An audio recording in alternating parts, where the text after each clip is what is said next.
ಭೂಮಿಯಿಂದ ಸುಮಾರು 480 ಅಡಿ ಎತ್ತರದಲ್ಲಿರುವ 4500 ವರ್ಷ ಹಳೆಯ ಈ ಪಿರಮಿಡ್ನ ಒಳಗೆ ಏನಿದೆ ಎಂದು ತಿಳಿಯಲು ಸೈಂಟಿಸ್ಟ್ಗಳು ಒಂದು ರೋಬೋಟಿಕ್ ಕ್ಯಾಮೆರಾವನ್ನು ಅದರ ಒಳಗೆ ಕಳುಹಿಸಿದರು. ಒಂದು ಸ್ಥಳಕ್ಕೆ ಬಂದ ನಂತರ ರೋಬೋಟಿಕ್ ಕ್ಯಾಮೆರಾ ನಿಂತು ಹೋಗುತ್ತದೆ, ಏಕೆಂದರೆ ಅದರ ಮುಂದೆ ಕಲ್ಲಿನ ಒಂದು ದೊಡ್ಡ ಸ್ಲ್ಯಾಬ್ ಇರುತ್ತದೆ.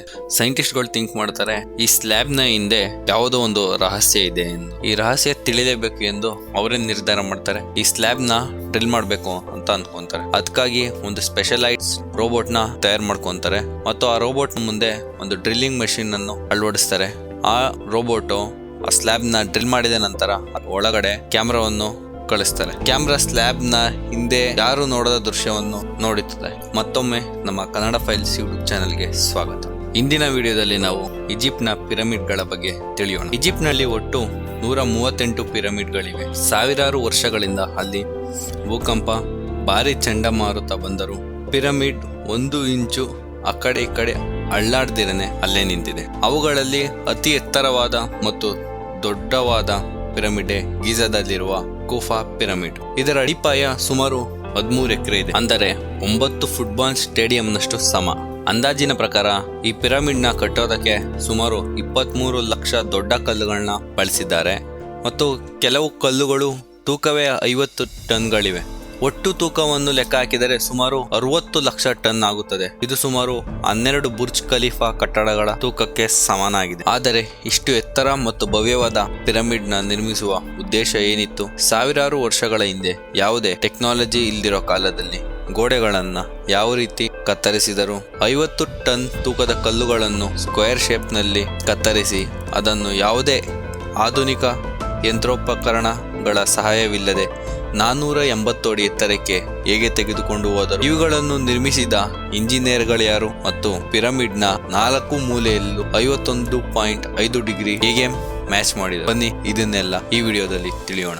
ನೂರಾರು ವರ್ಷಗಳಿಂದ ಅನೇಕ ಸೈಂಟಿಸ್ಟ್ಗಳ ತಂಡ ಈ ಪಿರಮಿಡ್ ನ ನಿರ್ಮಾಣದ ತಂತ್ರವನ್ನು ತಿಳಿಯಲು ಟ್ರೈ ಮಾಡ್ತಾ ಇರ್ತಾರೆ ಮತ್ತು ಪಿರಮಿಡ್ ನ ಪ್ರತಿಯೊಂದು side exactly north, south, east, west facing ಅಲ್ಲಿ ಇರುತ್ತೆ. ಯಾವುದೇ ಕಾಂಪೋಸ್ ಯೂಸ್ ಮಾಡ್ತಾರೇನೆ ಇದನ್ನ ಈ ರೀತಿ ಕಟ್ಟಿರ್ತಾರೆ. ಹಲವು ಎಕ್ಸ್ಪರ್ಟ್ಸ್ ಗಳ ವಾದ ಏನಂದ್ರೆ, ಅಂದಿನ ಕಾಲದ ಆರ್ಕಿಯಾಲಜಿಸ್ಟ್ಗಳು ಮೊದಲು ಇಷ್ಟು ಭಾರವನ್ನು ತಡೆಯುವ ಭೂಮಿಯನ್ನು ಹುಡುಕ್ತಾರೆ. ಪೋಲಾರ್ ಸ್ಟಾರ್, ಅಂದರೆ ಈ ಪೋಲಾರ್ ಸ್ಟಾರ್ ನ ಸಹಾಯದಿಂದ ಅರ್ತ್ ನ ಪೋಲ್ಸ್ ನ ಕಂಡುಹಿಡಿಬಹುದು. ಇದರ ಸಹಾಯದಿಂದ ಪಿರಮಿಡ್ ನ ಪ್ರತಿ ಸೈಡ್ ನ ಮಾರ್ಕ್ ಮಾಡ್ತಾರೆ, ಯಾವುದೇ ಕಾಂಪಾಸ್ ಮತ್ತು ಆಪ್ಟಿಕಲ್ಸ್ ಇಲ್ಲದೆ.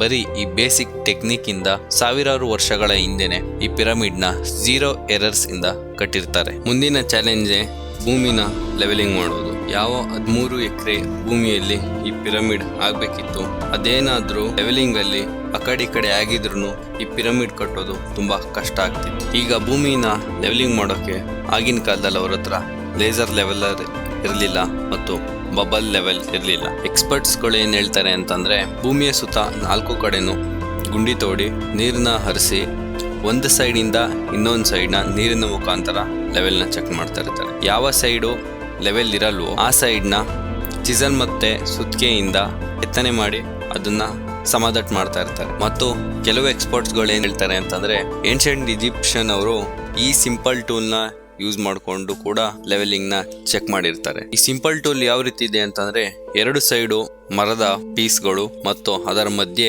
ಒಂದು ದಾರದಲ್ಲಿ ಒಂದು ಚೆಂಡಿನ ರೀತಿ ಇರುತ್ತದೆ. ಅದನ್ನ ಭೂಮಿ ಮೇಲಿಟ್ಟು ಚೆಕ್ ಮಾಡಿದಾಗ ಅದು ಕರೆಕ್ಟ್ ಆಗಿ ಸೆಂಟರ್ ಬಂದ್ರೆ ಆ ಭೂಮಿ ಫ್ಲಾಟ್ ಇದೆ ಅಂತ ಅರ್ಥ. ಈಗ ಅವರು ಕನ್ಸ್ಟ್ರಕ್ಷನ್ ಸ್ಟಾರ್ಟ್ ಮಾಡ್ಬೇಕು ಅಂತಂದ್ರೆ ಲಕ್ಷಗಟ್ಟಲೆಯಲ್ಲಿ ಅವ್ರಿಗೆ ಕಲ್ ಬೇಕಾಗಿರುತ್ತೆ. ಅವ್ರ ಹತ್ರ ಈ ಕಲ್ಗಳನ್ನ ಕಟ್ ಮಾಡಕ್ಕೆ ಯಾವುದೇ ರೀತಿಯ ಗ್ರೈಂಡರ್ ಇರಲಿಲ್ಲ, ಜಾಕ್ ಹ್ಯಾಮರ್ ಇರಲಿಲ್ಲ. ಆದ್ರೂ ಕೂಡ ಅವರು ಕಲ್ಗಳನ್ನ ಕಟ್ ಮಾಡಿ ಸ್ಕ್ವೇರ್ ಅಥವಾ ರೆಕ್ಟ್ಯಾಂಗಲರ್ ಶೇಪ್ ಕೊಡ್ತಾರೆ. ಆದ್ರೆ ಯಾವ ವಸ್ತುವಿನ ಉಪಯೋಗದಿಂದ ಅವರು ಈ ಶೇಪ್ ನ ಕೊಟ್ಟಿರ್ತಾರೆ? ಈ ಟೂಲ್ ನಿಂದಾನೇ ಅವರು ಕಲ್ಗಳನ್ನ ಕೆತ್ತನೆ ಮಾಡಿರ್ತಾರೆ.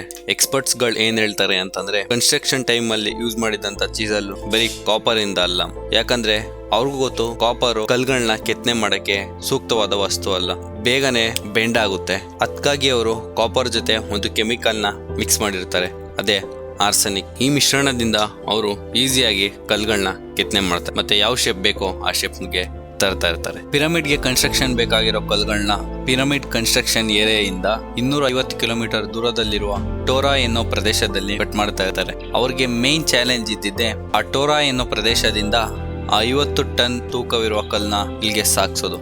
ಎಕ್ಸ್ಪರ್ಟ್ಸ್ಗಳ ಪ್ರಕಾರ ಈ ಕಲ್ಲುಗಳನ್ನ ಟ್ರಾನ್ಸ್ಪೋರ್ಟೇಷನ್ ಮಾಡೋಕ್ಕೆ ಗೀಜಾ ಮತ್ತು ಟೋರಾದ ನಡುವೆ ಇದ್ದ ನದಿಯನ್ನ ಯೂಸ್ ಮಾಡ್ಕೊಂಡಿರ್ತಾರೆ. ಬೋಟಲ್ಲಿ 50 ಟನ್ ತೂಕದ ಕಲ್ಲನ್ನು ಲೋಡಿಂಗ್ ಮತ್ತೆ ಅನ್ಲೋಡಿಂಗ್ ಮಾಡೋದು ತುಂಬಾ ಕಷ್ಟವಿರುತ್ತದೆ. ಅದಕ್ಕಾಗಿ ಅವರು 500 ಜನ ಲೇಬರ್ಸ್ನ ಯೂಸ್ ಮಾಡಿರಬಹುದು ಅಂತ ಎಕ್ಸ್ಪರ್ಟ್ಸ್ಗಳು ಹೇಳ್ತಾರೆ. ಈಗ ಅವರ ಮುಂದಿನ ಚಾಲೆಂಜ್ ಇದ್ದಿದ್ದೆ ಆ ಕಲ್ಲುಗಳನ್ನ ಮೇಲೆ ಸಾಗಿಸೋದು. ಇವರು ಈ ಕಲ್ಲುಗಳನ್ನ ಮೇಲೆ ಸಾಗ್ಸೋಕ್ಕೆ ಸ್ಪೈರಲ್ ಟ್ರ್ಯಾಕ್ನ ಉಪಯೋಗಿಸ್ಕೊಂಡು ಈ ಕಲ್ಲುಗಳನ್ನ ಮೇಲೆ ಸಾಗಿಸಿರ್ತಾರೆ. ಇಲ್ಲ ಅಂದರೆ ಜಿಗ್ಜ್ಯಾಗ್ ಟ್ರ್ಯಾಕ್ನ ಯೂಸ್ ಮಾಡಿಕೊಂಡು ಈ ಕಲ್ಲನ್ನ ಮೇಲೆ ಸಾಗಿಸಿರ್ತಾರೆ ಅಂತ ಹಲವು ಎಕ್ಸ್ಪರ್ಟ್ಸ್ಗಳು ಹೇಳ್ತಾರೆ. ಆದರೆ ಇದು ಮಾತ್ರ ಸತ್ಯ. 50,000 kg ತೂಕವಿದ್ದ ಕಲ್ಲುಗಳನ್ನ ಲೇಬರ್ಸ್ನ ಯೂಸ್ ಮಾಡಿಕೊಂಡೇ ಮೇಲೆ ಸಾಗಿಸಿರ್ತಾರೆ. ಅವರು ಪಿರಮಿಡ್ನ ಕನ್ಸ್ಟ್ರಕ್ಷನ್ ಮಾಡೋದಲ್ಲದೆ ಒಳಗಡೆ ಚೇಂಬರ್ಸ್ಗಳನ್ನು ಕೂಡ ಮಾಡಿದರು ಮತ್ತು ಸಣ್ಣ ಸಣ್ಣ ಗುಹೆಯ ರೀತಿಯಲ್ಲಿ ರಂಧ್ರಗಳನ್ನು ಮಾಡಿಟ್ಟಿದ್ದರು. ಆದರೆ ಪಿರಮಿಡ್ನ ಕಟ್ಟುವ ಅವಶ್ಯಕತೆ ಏನಿತ್ತು ಮತ್ತು ಪಿರಮಿಡ್ನ ಕಟ್ಟುವ ಸಮಯದಲ್ಲಿ ಎಷ್ಟು ಲೇಬರ್ಸ್ ಅಟ್ ಎ ಟೈಮ್ ಕೆಲಸ ಮಾಡ್ತಿದ್ರು, ರೋಬೋಟಿಕ್ ಕ್ಯಾಮ್ರಾ ಆ ಸ್ಲ್ಯಾಬ್ನ ಒಳಗೆ ಡ್ರಿಲ್ ಮಾಡಾದ್ಮೇಲೆ ಅದು 4,500 ವರ್ಷಗಳ ನಂತರ ಆ ಕ್ಯಾಮ್ರಾದಲ್ಲಿ ಏನು ಕಾಣಿಸ್ತು, ಇದನ್ನೆಲ್ಲ ಮುಂದಿನ ಪಾರ್ಟ್ನಲ್ಲಿ ನೋಡೋಣ. ಈ ವಿಡಿಯೋ ನಿಮಗೆ ಇಷ್ಟ ಆಗಿದ್ದರೆ ಲೈಕ್ ಮಾಡಿ, ಶೇರ್ ಮಾಡಿ ಮತ್ತು ಸಬ್ಸ್ಕ್ರೈಬ್ ಮಾಡಿ. ನಿಮ್ಮ ಅನಿಸಿಕೆಯನ್ನು ಕಮೆಂಟ್ ಬಾಕ್ಸ್ನಲ್ಲಿ ತಿಳಿಸಿ. ಧನ್ಯವಾದಗಳು.